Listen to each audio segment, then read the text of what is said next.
안녕하십니까. 창업의 성격에서 우리가 이제 교재에 따라서 창업의 3요소를 지난 시간에는 창업자, 그 다음에 사업 아이디어, 창업 확정 요소 가운데서 사업상의 매력도가 커야 되고요. 그 다음에 수익의 지속성, 그 다음에 적절한 타이밍이라고 해서 지난 시간에 아이템이 그 시대의 트렌드에 맞아야 된다라고 하는 얘기죠.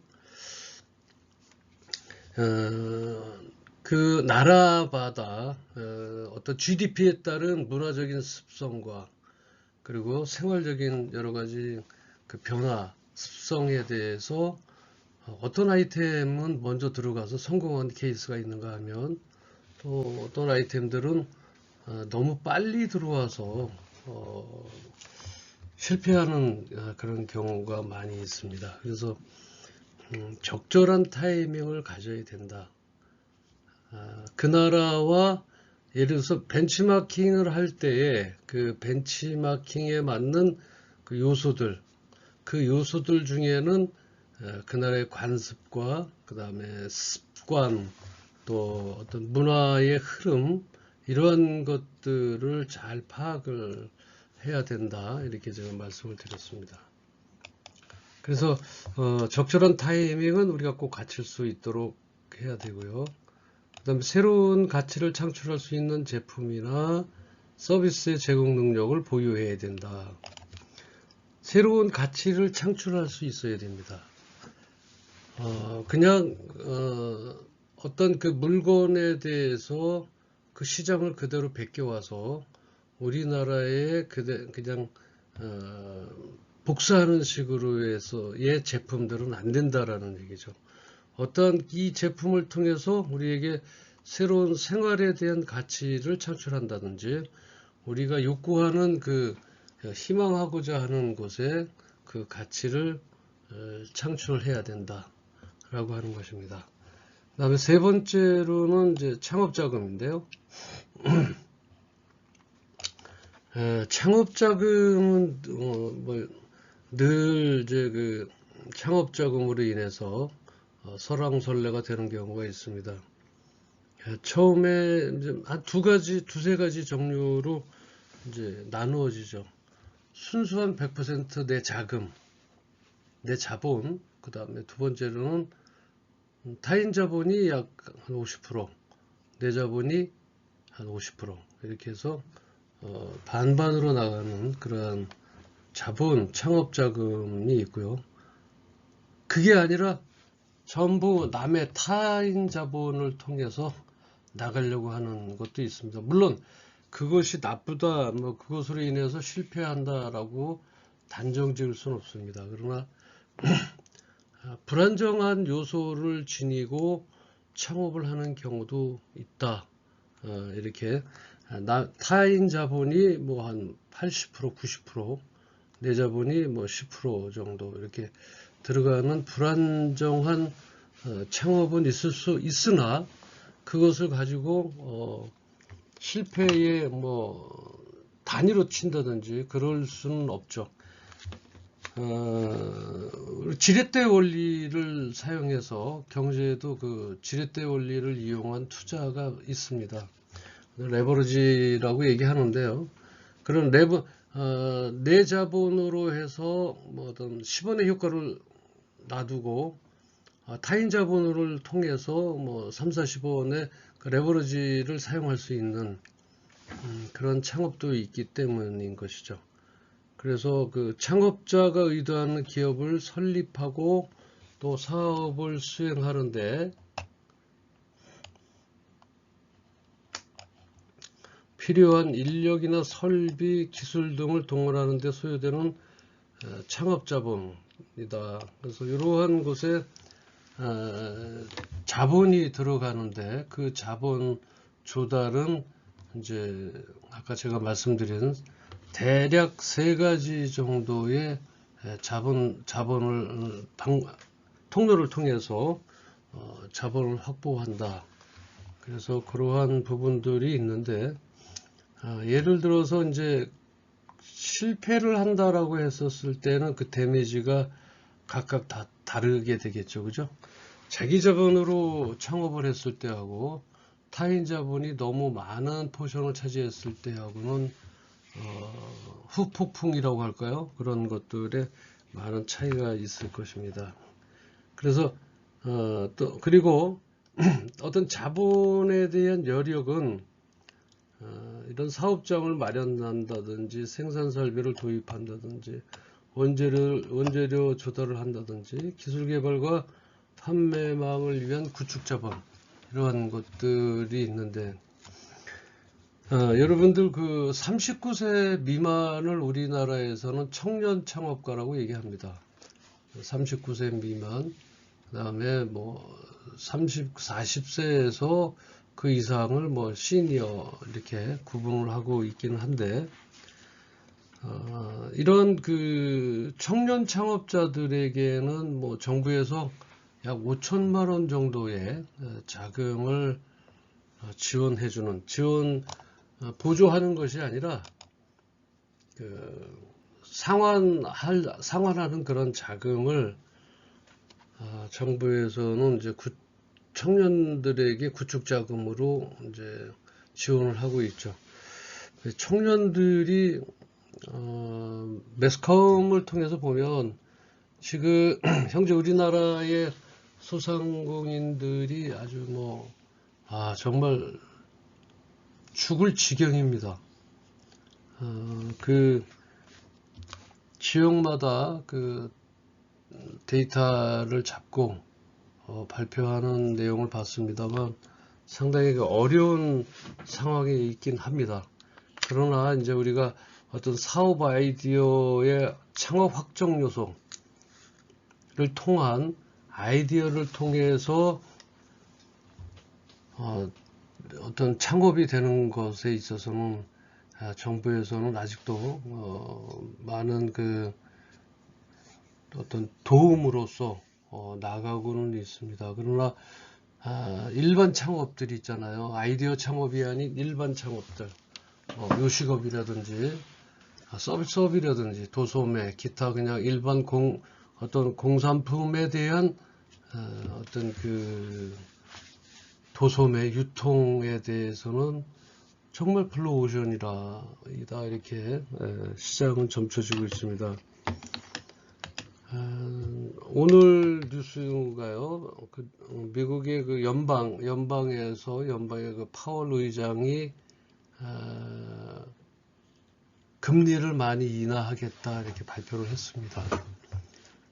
그 발표에 힘입어서 우리나라도 아마 금리가 조만간에 떨어질 것으로 이렇게 봅니다. 그렇게 되면 이제 조금 좀 숨통이 트이지 않을까 이렇게 생각이 들고요.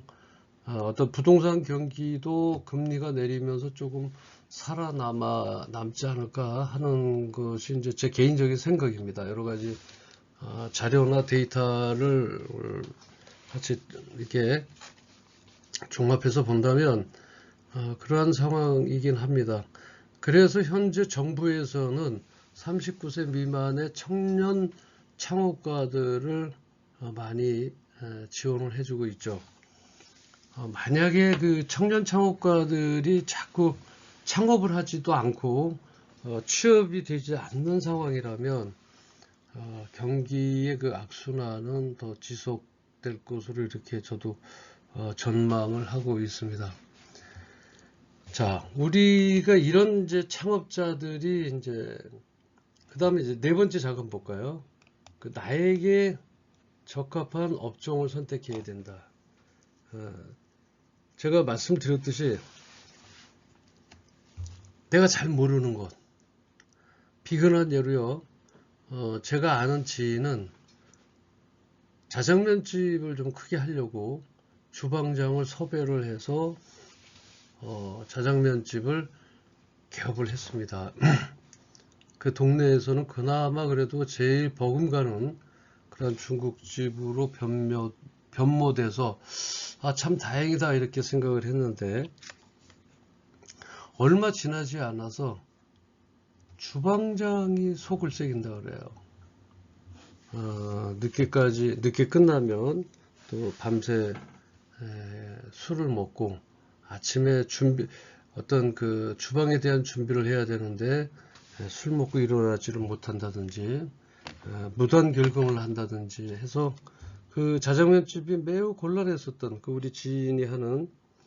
왜냐하면 그 대체 인력으로서는 누군가를 사실 그 대체 인력으로 세웠었어야 되는데 그렇게 세우지 못하다 보니까 자장면의 그 매출이 시간 그 매출대로 매출을 할 수가 없었다라는 얘기입니다.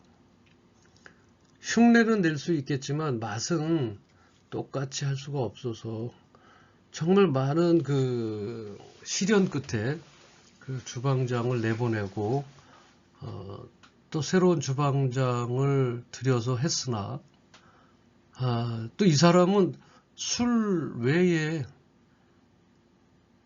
어떤 그 도박이라고 하나요?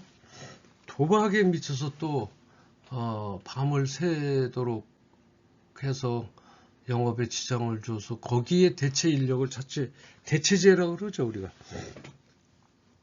예를 들어서 뭐 콜라의 대체제는 뭔가요? 기타 음료수겠죠, 그죠?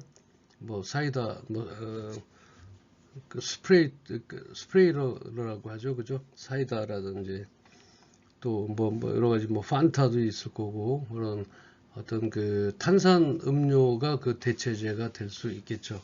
이런 식으로 주방 보조라도 그것을 알고 있었어야 되는데 그거에 대한 대응 능력이 늦다 보니까 그래서 이제 제가 왜 이런 말씀을 드리냐면 나에게 적합한 업종을 선택해야 된다라고 하는 거죠. 적합하다는 거는 내가 정말로 거기에 그것에 대해서 좌지우지 할 줄 알아야 됩니다.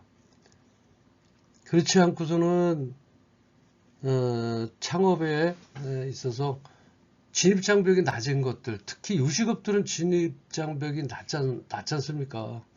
뭐 예를 들면 돼지고기를 이렇게 볶아서 양념해서 나온 걸 두루치기라고 하죠. 뭐 두루치기 같은 것을 전부 다 만들 수는 있거든요, 여성분들이. 그런데 이제 어떤 착각 속에 빠져서 그런지는 모르겠지만 나도 내가 만드는 두루치기가 제일 맛있어라고 아주 믿고 그것에 이제 두루치기를 개업을 하면 너무 그 진입장벽이 낮은 거잖아요. 그런 거에 대해서는 물론 뭐 자기가 적합한 업종이기 때문에 했지만 너무 어떤 그 특화된 제품이 아니라는 얘기죠. 특화가 되려면 맛이 현격하게 다르든가 이렇게 해야 되는데 그렇지 못하다는 얘기죠. 그래서 나에게 적합한 업종을 선택해야 된다. 예를 들면 또 여성스러운 분들이 뭐 술을 논다든지 술을 놓은 제품을 판매한다든지 뭐 화원을 해서 꽃을 아름답게 만들어서 한다든지 거기에 취미가 있어서 자격증을 소유했다든지 이러한 적합한 업종을 선택을 해야 되는데 실제적으로 그것을 이끌어내는 주방과 소통이 잘 안 된다든지 주방에서 주인인 내가 대체제가 되지 않을 경우에는 정말 어려운 길을 해야 됩니다. 결과적으로 아까 이제 그 중국집을 차렸던 그 지인은 몇 년에 걸쳐서 적자와 뭐 여러 가지 어려운 환경을 거쳐서 본인이 이제 그 주방장만큼 그 일을 배우게 돼서 주방장이 없더라도 그 주인이 직접 이제 하게 돼서 지금은 정말 그나마 그 지역에서 충분히 그 만리장성이라는 그 자장면집을 이어나가고 있다. 그만큼 한 3년간을 그 수업료를 주고 많이 배운 거죠. 그래서 주방장에 대한 것을 주인이 좌지우지 할 때 비로소 주방에 있는 모든 사람들도 어떤 리더십을 향해서 주인을 향해서 찾아온다라고 하는 얘기죠. 그래서 이 시간에는 나에게 적합한 업종을 선택을 할 때 내가 좋아서 하는 것들, 내가 좋아서 하다 보니까 내가 그 사람들을 대체제로 대체할 수 있는 그러한 그 업종이 된다라고 하는 것이죠. 창업의 3요소라고 해서 뭐 창업자, 그다음에 사업 아이디어, 그다음에 사업 자금이 이제 대체적으로 큰 이제 3요소인데 거기 이제 추가하자고 한다면 지금의 이제 트렌드로 말씀을 드린다면 나에게 적합한 업종을 선택해야 된다. 적합하다는 것은 즉 내가 그만큼 잘 알든가 박식하든가 뭐 여러 가지를 통해서 경험이 많든지 그러한 경우를 우리가 이제 더 플러스를 하는 거죠. 그래서 이 플러스를 한 것이 나에게 적합한 업종을 어떻게 선택할 것인가에 대해서 여러분들은 심도 있게 생각을 하셔야 될 겁니다. 자, 이러한 네 가지 요소를 다 갖췄다라고 한다면 이제 창업자는 어떤 창업자가 되어야 될까요? 성공 창업을 위해서 가장 중요한 요소이지만 우리가 흔히 간파해서 버리는 것이 창업자의 마음가짐일 것입니다. 일단 우리가 이제 창업을 하겠다고 결심을 하면 해당 사업에 대해서 철저한 몰입이 필요합니다. 아까 제가 말씀드렸던 4번에 나에게 적합한 업종을 선택해야 된다. 설령 나에게 적합하지 못한 업종을 운명적으로 선택하였다면 철저한 몰입이 필요하다는 거죠. 거기에 대해서 정말 올인해야 된다는 것입니다. 우선 철저하게 낮아지는 밑바닥 사고를 가져야 되겠죠. 이제 내가 회사를 그만두고 또는 뭐 다른 사업을 하다가 그만두고서 요식 사업을 시작을 했는데 과거의 나를 자꾸만 드러내서 철저하게 낮아지는 그런 밑바닥 사고를 가지지 못한다면 서비스가 엉망이 될 겁니다. 왜냐하면 자기가 가지고 있었던 그러한 어떤 그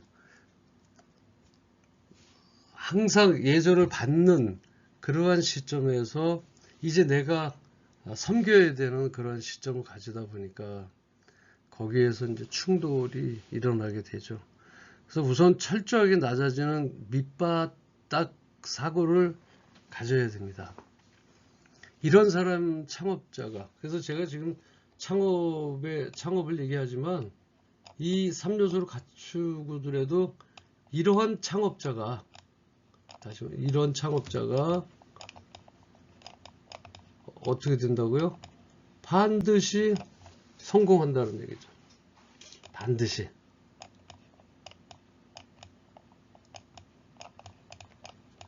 이 반드시 성공하려면 그 해당 사업에 대해서 철저한 몰입이 필요하고요. 우선 철저하게 낮아지는 밑바닥탕에 대한 사고를 가져야 됩니다. 과거에 지금 그 제가 알고 있는 지인들 얘기입니다. 은행 지점장도 있었고요. 그리고 대기업의 임원도 있습니다. 뭐 그리고 지금 우리 교수님들도 계세요. 교수님들도 보면 현재 나가서 자기네들이 어느 정도 은퇴를 해서 쉰 다음에 뭔가를 해야 되겠다 나가서 하는데 정말 거기에 대해서 그 철저하게 몰입을 하다 보니까 음식점에 그 음식을 서빙하는 그런 분도 계셨고 정말 그 자기의 직책이나 체면 등을 모조리 집어던지고 철저하게 낮아지는 그래서 이런 사람들이 다른 일들을 행하기도 하겠지만 이런 분들이 만약에 창업을 한다고 한다면 철저하게 직장 다닐 때 직책이나 체면 등을 모조리 집어던지고 철저하게 장사꾼으로 다시 태어날 각오로부터 아마 출발해야 될 되지 않을까 이렇게 생각을 합니다. 또한 이러한 내가 낮아지는 이러한 것들이 선행되지 않고는 성공 창업을 절대 기대할 수 없습니다. 물론 뭐 그렇지 않는 기업도 있습니다. 왜냐하면 회사를 그만둘 때 그 회사의 어떤 벤더 업체가 되는 경우도 있고, 그런 경우를 다 제외하고서는 내가 예전에 다녔던 직책이나 체면 등을 모조리 이렇게 꾸겨서 휴지통에 버려야 됩니다. 이것이 선행되지 않고서는 성공 창업을 절대 기대할 수 없다는 것입니다. 제가 지인들 하는데요. 그 지인들이 실제적으로 주위에 그러한 경험들을 많이 하고 저한테 찾아오세요. 그래서 제가 그런 거에 대해서 정말 잘 참았다. 다시 말하면 그러한 것에 대해서 치밀한 사전 준비를 통해서 사업을 추진할 그런 경우에도 이를 추진할 육체적인 건강이 뒷받침되어지지 않을 수도 있거든요. 근데 이러한 것에 이제 건강이 뒷받침되어주고, 그 다음에 이제 보통 창업자는요, 하루에 10시간에서 14시간 이상의 그 육체적 노동을 감수해야 되기 때문입니다. 그래서 창업자는요, 힘도 있어야 돼요. 건강해야 됩니다. 창업자는 가족을 포함한 주변의 동의를 얻는 것이 필수적입니다. 과연 저 사람이 저걸 할 수 있을까? 저러한 건강을 가지고 어떻게 해 나갈 수 있을까라고 하는 것들입니다.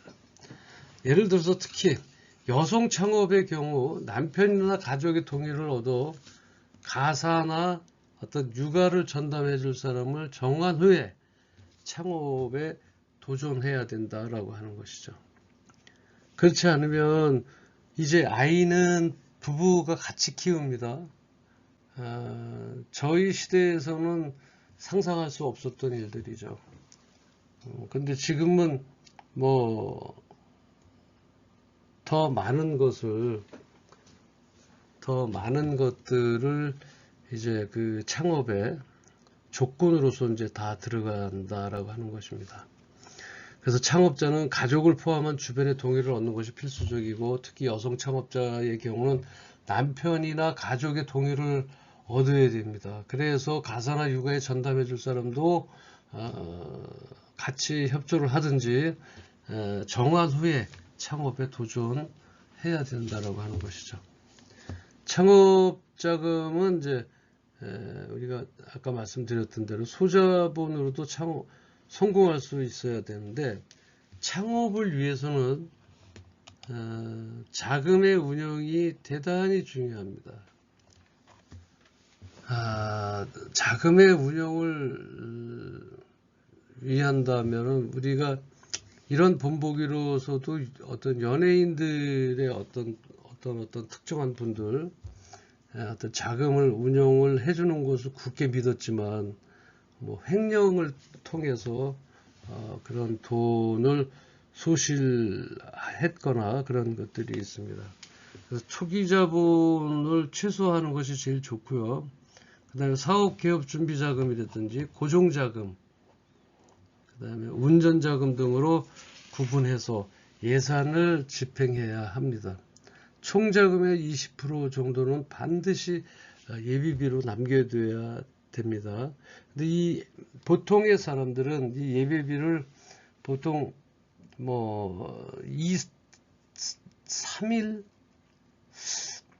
그런 3일 정도 쓸 수 있는 것들, 이렇게 얘기하면은 정말 힘든 상황이 오게 되죠.